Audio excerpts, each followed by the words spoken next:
Welcome. My name is Terri Fishel. I'm the Library Director, and I want to also introduce members of the Planning Committee that are also here today. So Andrew Fakes, Associate Library Director, Sam Goldstein. Oh, I'm sorry. Sam. Running. David Wheaton. Ted Wilder. So the plan for today is I'm going to talk for a few minutes. Welcome to our National Library Week event. And what we're going to be talking about today, I'm really sorry, I miswrote your name, Sam. Anyway, we're going to be talking about Libraries Transform and talk about the previous summer changes. A couple of housekeeping.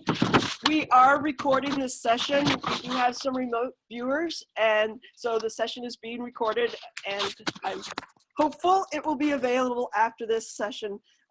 So for people that weren't able to make it, that they can listen and also hear the discussion.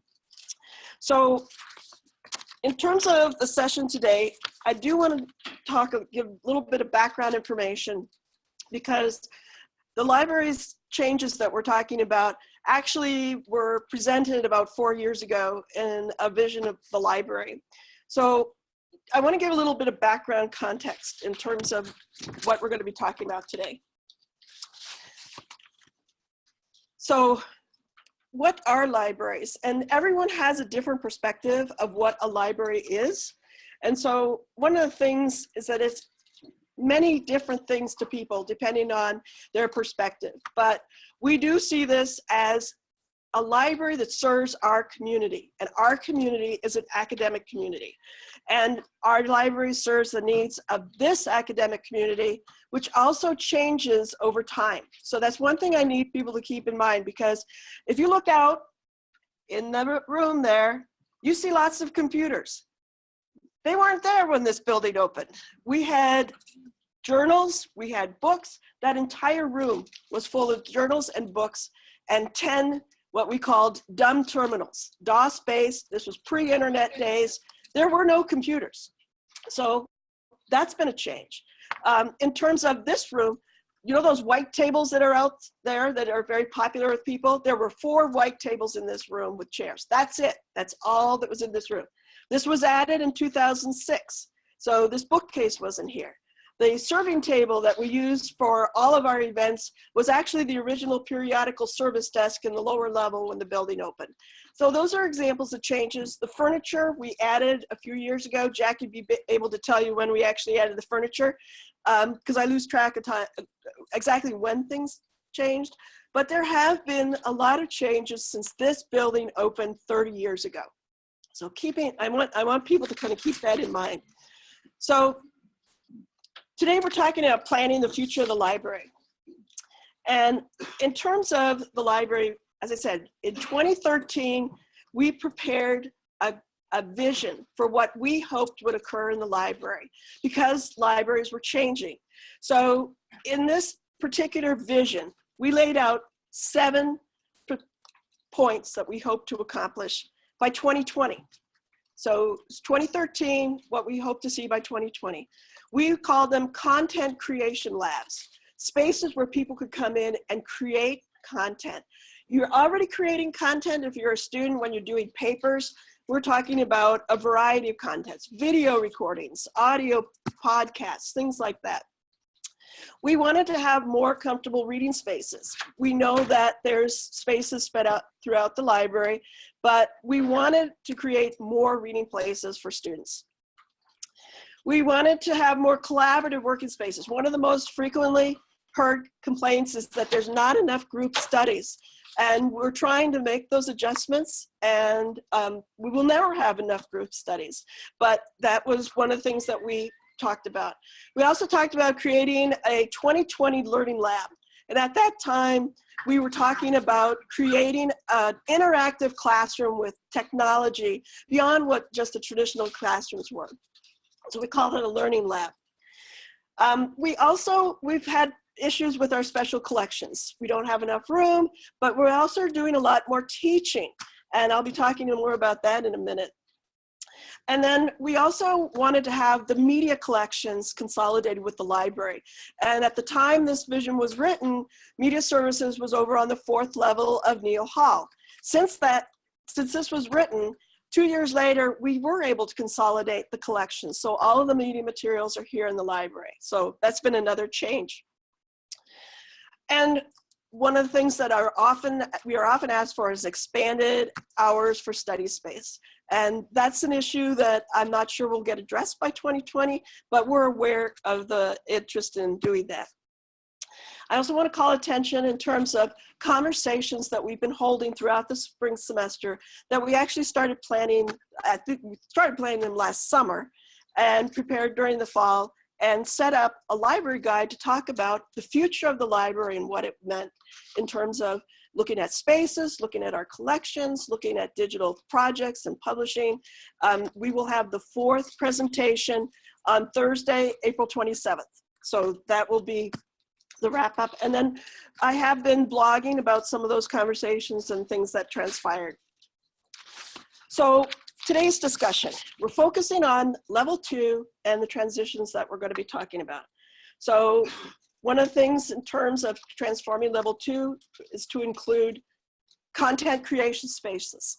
So there's different neighborhoods that I'm going to be talking about on the 2nd level. And one of them is content creation spaces, maker spaces, places where people can put together things depending on what they're doing. It could be a craft, could be a 3D printer.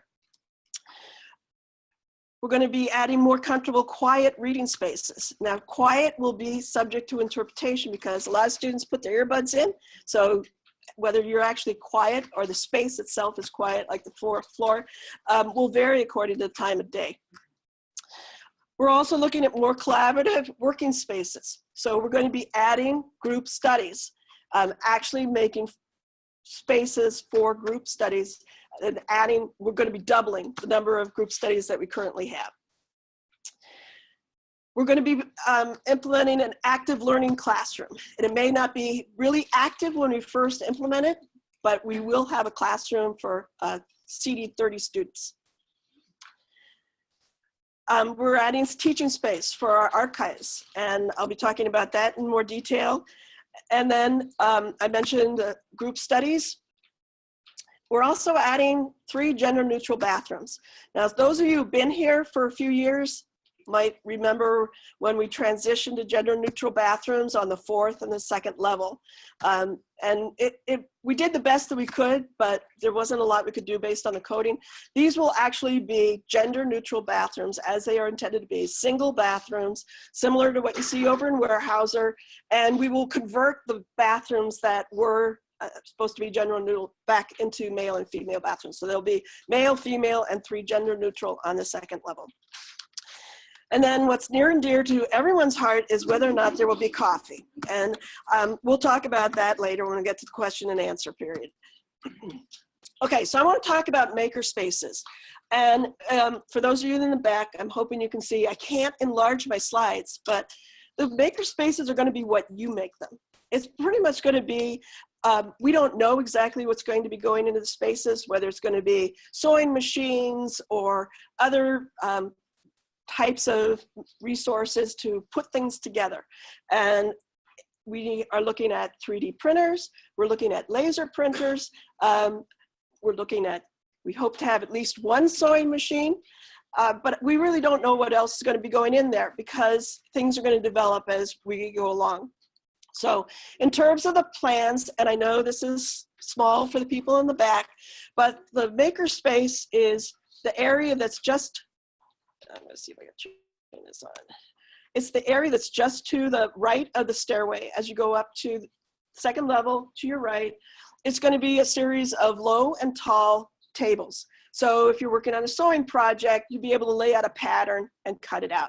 If you're working on some other type of project, it will be a low table. So it's going to be a mix of high and low tables in this area here. There's a space that's going to be developed in terms of a storage space for 3D printer and for the laser printer and other supplies. So in terms of fabrics or textiles or knitting supplies, those are the things that we'll be having available in the storage. We're talking about whether we would start checking out knitting needles, maybe crochet needles, things like that. Making sure we have scissors that people can use for textiles and fabrics. So that's part of the plan in terms of the maker spaces. The other part of the plan is to add more reading and studying. And I want to point out, basically right now we're working on walls and electricity and plumbing. So the furniture is going to vary, but we're looking at more tables, we're looking at more seats, more comfortable seats. I know beanbag chairs are very popular, so we're trying to get soft seating as well as a mix of tables and chairs. In the spaces that we're creating that are going to be classrooms, those are spaces that will be open in the evening for studying. So in terms of the plan, okay, thinking of the entire second level, you have this area which is being designated as tables and chairs for studying at this point in the plan. And if you count the number of seats that are in the plan, right now we've got 105 seats, 105 chairs upstairs. With this particular plan, it's 150 chairs. So we're increasing the seating space, and that's not including office chairs. So it's just the seats that are in this area here, the seating that would be in the classroom that's open in the evening for studies, these areas that are going to be quiet, reflective seating space, and then as the plans currently show, and everything, you know, subject to change, booth sitting. So there would be booths as well as a table and chairs. So total count, and if you add the group study seats as well, it's going to increase to 150. So we're actually increasing the number of study spaces by this particular plan. So the active learning classroom was in our vision as far as having a space that could be utilized to bring in new technologies. And we've tried a little bit of this with 309 with a smart board that we do use for presentations upstairs. And in terms of the active classroom, it's going to be scheduled for classes during the day. That's going to be another change for the library because the plans call for the study space, the classroom that's going to be scheduled, plus we have our instruction room, and then there's going to be instruction room for the archives. So I'm imagining in September and the first few weeks of October, it's going to be quite busy, as busy as this floor gets at times. Everything will be open for study in the evening. So all of the classroom spaces that may have classes during the day will be open in the evening for study space.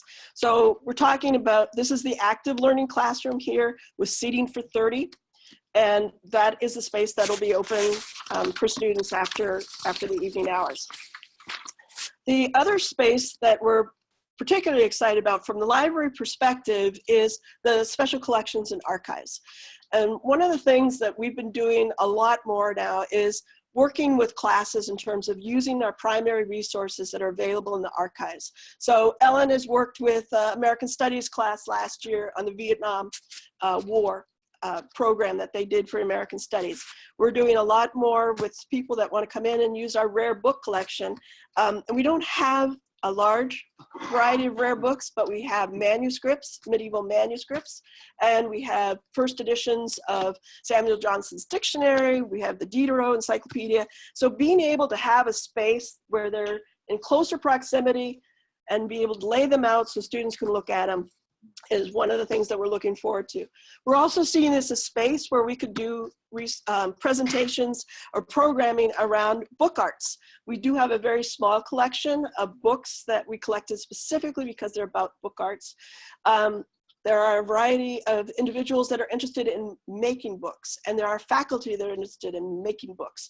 So books, bookmaking, and also publishing related programs, working with students in terms of InDesign or preparing journals. We do a lot with journals.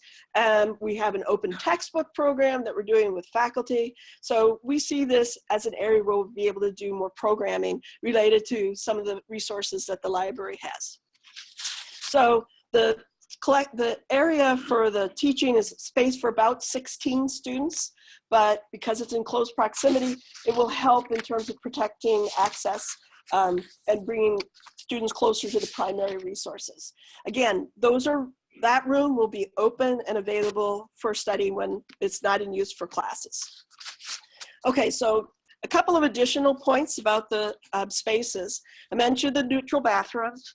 All of the seating is going to be flexible. So right now you're at tables that have, there are rolling tables and the chairs are rolling, and you may not know, but these tables flip up and could be stored flat. So we're going to be doing a lot of creative things in terms of flexible furniture that can be used and combined in different ways. Lots of whiteboards, lots. More electrical outlets. One of the challenges in this building, when it was designed 30 years ago, we did not have laptops. So we are looking at how to add more electrical outlets for charging and more resources in terms of students that have want to connect their laptops. We're also looking at the possibility of presentations in public spaces. So there's different areas where it's going to be possible for small groups to be able to do presentations. There's also office spaces for the entrepreneurship program, and there is going to be areas that remain as they are, and I'll talk about that in a second. I do want to mention that as part of these changes, these are things that academic libraries all over the country are doing. You could see maker spaces at Lawrence University in Appleton. They presented at our Live Tech conference last year and talked, last month, and talked about what they were doing with their maker spaces. St. Olaf has got what they call Disco Space, and it's their digital scholarship space. They have a recording studio and an audio equipment, along with computers that are set up for projects that faculty assign. There's also things like one-button studios, and the University of Minnesota has examples of where it's basically you go in, it's a one-button shop so that you can do audio and video recording. And the St. Paul Public Library is an example of creating maker spaces for the community that this is something that's done not just in academic, but in public libraries. And it's also reflective of the communities that they serve. So as I started this session, I said, we try to emphasize our community, but there are examples of how other libraries are doing this for the communities that they serve. So I just want to point out that space needs are many on campus. There are a number of things that will be going on this summer. Olin Rice is getting some renovations. We're going to be taking the theater building down, and we know that space is tight. And so as part of our project and what our vision is we try to make accommodations so that when the theater building is taken down and they lose 2 classrooms, our classroom will be ready and there will be spots for people to be able to teach. We also, at the same time, there's more that's going on this summer than just the second level. We're in the process of relocating our print collection. And one of the things that we're doing is taking our art and music materials and putting them on the lower level. They'll be together, closely connected. And as in the words of one person, we're breaking up the LC classification system. Then we've got to figure out how we're going to get people there, although somebody mentioned footprints on the floor. So that might be our tool. We're also going to be putting in new furnishing in the main reading room. And anyone that, you'd have to have been here 30 years ago to know that the furniture that was in that room is not anything close to what the furniture is in there now. And we know it needs attention, and Angie's leading the group that's taking care of that. Electronic signage. If you've been at the Campus Center or the Leonard Center, you've seen the electronic signs. We're going to be trying to implement that both on our main level and possibly on the second level, depending on how things develop. And then there's also just looking at services and new services and what we need to be able to support those new services. And there's more. There's always more. So I just needed to give everybody some background and perspective at what we're doing. The library has evolved in many ways over the past 30 years. And I'm going to now open it up for your questions. And I do want to, I'm going to bring up a bigger image of the the floor plan, so if there's questions, I can point to it. But it's your turn now. And I will be with you as soon as I get the floor plan. Okay, yeah. Everybody, thank you for coming. Appreciate your interest.